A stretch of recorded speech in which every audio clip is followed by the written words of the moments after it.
Hello friend, आज की इस क्लास में आप लोग का स्वागत है। तो आज की इस क्लास में हम लोग बातचीत चैप्टर के सभी ऑब्जेक्टिव क्वेश्चन करने वाले हैं। तो आप लोग क्लास में अंत तक बने रहिएगा और क्लास अच्छा लगा तो क्लास को लाइक और शेयर कीजिएगा। तो चलिए क्लास को स्टार्ट करते हैं। और यह सब क्वेश्चन बहुत ज़्यादा महत्वपूर्ण है, इसलिए आप लोग याद कर लीजिएगा। तो आज हमारा सबसे पहला क्वेश्चन है कि 100 अजान हो जाएगा यहाँ। 100 अजान एक सुजान नामक उपन्यास के उपन्यासकार कौन है? 100 अजान एक सुजान नामक उपन्यास के उपन्यासकार कौन है? तो इसके लेखक ऑप्शन नंबर ए है जयप्रकाश नारायण, बी है जगदीश चंद्र माथुर, सी बालकृष्ण भट्ट और डी मोहन राकेश। तो इसका आंसर हो जाएगा बालकृष्ण भट्ट। कौन? बालकृष्ण भट्ट। याद रखिएगा कौन हो जाएंगे? बालकृष्ण भट्ट याद हो जाएगा। फिर सेकंड नंबर क्वेश्चन है कि हिंदी के एडिशन निम्नलिखित में से कौन कहे जाते हैं? तो हिंदी के एडिशन बालकृष्ण भट्ट कहे जाते हैं। कौन कहे जाते हैं? बालकृष्ण भट्ट। तो इसका ऑप्शन नंबर ए हो जाएगा आंसर। क्लियर? ठीक है। फिर थर्ड नंबर क्वेश्चन है कि बातचीत शीर्षक निबंध के अनुसार रस का समुद्र किनका बातचीत में उमड़ा चला आता है? तो इसका आंसर हो जाएगा दो हम सहेलियों की बातचीत में। दो सहेली जब बात करती है तो उनके बातचीत में रस का समुंदर उमड़ आता है। ठीक है। तो ऑप्शन नंबर ए इसका भी आंसर सही हो जाएगा। ठीक है। फिर आगे क्वेश्चन है कि वाद विवाद संवाद क्या है? तो वाद विवाद संवाद एक आलोचनात्मक निबंधों की पुस्तक है। कौन सा? आलोचनात्मक निबंधों की एक पुस्तक है वाद विवाद संवाद। याद हो जाएगा।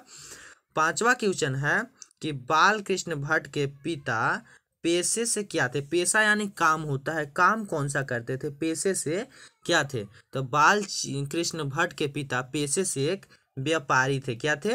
व्यापारी थे। तो इसका ऑप्शन नंबर बी आंसर सही हो जाएगा। ठीक है। ऑप्शन नंबर बी यानी व्यापारी सही हो जाएगा।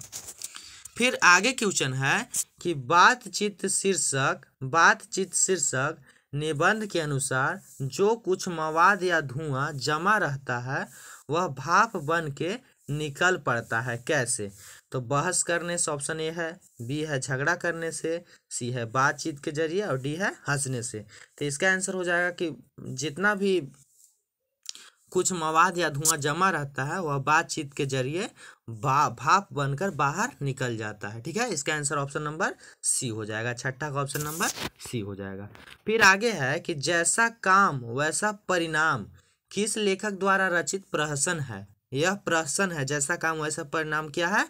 प्रहसन है। और यह लेखक है, ये इसको लिखे हैं बालकृष्ण भट्ट। इस प्रहसन को कौन लिखे हैं? बालकृष्ण भट्ट। तो सातवां का आंसर सी हो जाएगा। ठीक है। फिर आगे है कि बालकृष्ण भट्ट के पिता का नाम क्या था? तो बालकृष्ण भट्ट का ऑप्शन नंबर ए है टेनी प्रसाद भट्ट, बी है बेनी प्रसाद भट्ट, सी है टेनी प्रसाद भट्ट और डी है सैनी प्रसाद भट्ट। तो इसका आंसर क्या हो जाएगा? इसका आंसर हो जाएगा बेनी प्रसाद भट्ट। बी से बेनी प्रसाद भट्ट और ऑप्शन नंबर बी भी आंसर हो जाएगा। आठवां का option number B Beni Prasad Bhatt. ठीक है। फिर आगे क्वेश्चन है नवा कि बालकृष्ण भट्ट की रचना बातचीत क्या है? बालकृष्ण भट्ट की रचना बातचीत क्या है? इस क्वेश्चन को ऐसे ही पूछता है कि बातचीत पाठ की कौन सी विद्या है? तो यह एक प्रकार का ललित निबंध है। क्या है? ललित निबंध है। याद रखिएगा कैसे क्या है? ललित निबंध है। याद हो जाएगा। बालकृष्ण भट्ट की बातचीत रचना क्या है? तो ललित निबंध है। फिर आगे क्वेश्चन है कि बालकृष्ण भट्ट किस युग के निबंधकार हैं? बालकृष्ण भट्ट किस युग के निबंधकार है? और यह क्वेश्चन बहुत महत्वपूर्ण है, देख लीजिए। 2001, 21, 23 में पूछा हुआ है। 25 में भी पूछ सकता है, क्या कि 22 में नहीं पूछा, 23 में पूछा, 24 में नहीं पूछा, 25 में पूछ सकता है। तो बालकृष्ण भट्ट भारतेंदु युग के निबंधकार हैं। किस युग के? भारतेंदु युग के निबंधकार है। ऑप्शन नंबर बी आंसर हो जाएगा इसका। ठीक है। फिर आगे चलते हैं। आगे है संवाद में, अगला क्वेश्चन 11वां क्वेश्चन है कि संवाद में सबसे महत्वपूर्ण क्या है? संवाद में सबसे महत्वपूर्ण क्या है? तो आत्मीयता। क्या होता है? आत्मीयता। याद हो जाएगा। आत्मीयता हो जाएगा। फिर 12 नंबर क्वेश्चन है कि बालकृष्ण भट्ट का जन्म कब हुआ? बालकृष्ण भट्ट का जन्म कब हुआ? तो ऑप्शन नंबर ए है 23 जून 1884, बी है 23 जून 1844, अब सी है 20 जुलाई 1902 और डी है 18 दिसंबर 1834। तो इसका आंसर ऑप्शन नंबर बी हो जाएगा। 23 जून 1844 को बाल कृष्ण भट्ट का जन्म हुआ था। कहाँ हुआ था? तो इलाहाबाद में, इलाहाबाद यूपी में। ठीक है ना, कोई दिक्कत नहीं होगा। फिर है कि संयोगिता स्वयंवर, संयोगिता स्वयंवर किसकी रचना है? तो यह रचना, यह बहुत महत्वपूर्ण है, मैंने इस चैप्टर का बहुत महत्वपूर्ण क्वेश्चन है 2025 के लिए। तो संयोगिता स्वयंवर श्रीनिवास दास की रचना है। किसकी? श्रीनिवास दास की रचना संयोगिता स्वयंवर है। ठीक है ना। फिर है कि कौन सी रचना बाल कृष्ण भट्ट की नहीं है? कौन सी रचना बाल कृष्ण भट्ट की नहीं है? ए है नूतन ब्रह्मचारी, बी है 100 अजान एक सुजान, सी है सद्भाव का अभाव, सद्भाव का अभाव। तो ये तीनों बाल कृष्ण भट्ट का रचना है, तीनों बाल कृष्ण भट्ट का रचना है। पूछ रहा है हमसे कि कौन नहीं है, तो डी इसका आंसर हो जाएगा, परीक्षा गुरु इनका रचना नहीं है। ठीक है ना। फिर आगे हमारा क्वेश्चन है 15वां कि कौन सी रचना बाल कृष्ण भट्ट की है? कौन सी रचना बाल कृष्ण भट्ट की है? तो इसका आंसर हो जाएगा रेल का विकट खेल, बाल कृष्ण भट्ट की रचना है, रेल का विकट खेल।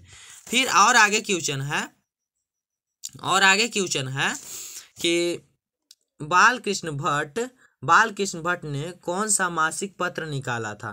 तो हिंदी प्रदीप नामक मासिक पत्र निकाला था बाल कृष्ण भट्ट ने। ठीक है, समझ में आ गया होगा। 17वां क्वेश्चन है कि बातचीत किस विद्या की रचना है? तो बातचीत एक प्रकार का निबंध है, ललित निबंध। कैसा निबंध? ललित निबंध। फिर 18वां क्वेश्चन है कि रॉबर्ट क्रूसो ने 16 वर्ष के उपरांत यानी बाद किसके मुख से एक बात सुनी? तो फ्राइडे के मुख से बात सुनी थी। किसके मुख से? फ्राइडे के मुख से। और फिर आगे है 19वां क्वेश्चन कि बातचीत शीर्षक निबंध की निबंधकार कौन है? तो बाल कृष्ण भट्ट। इसका आंसर हो जाएगा ऑप्शन नंबर डी, बाल कृष्ण भट्ट। फिर आगे और लास्ट क्वेश्चन है कि बातचीत के माध्यम से बाल कृष्ण भट्ट क्या बताना चाहते हैं? बातचीत की माध्यम से बाल कृष्ण भट्ट क्या बताना चाहते हैं? तो बातचीत की शैली। क्या? बातचीत की शैली। ठीक है, कोई दिक्कत नहीं होगा। तो चलिए इस क्लास को हम यहीं पर बंद करते हैं, मिलते हैं अगले क्लास में। तब तक के लिए जय हिंद, जय भारत।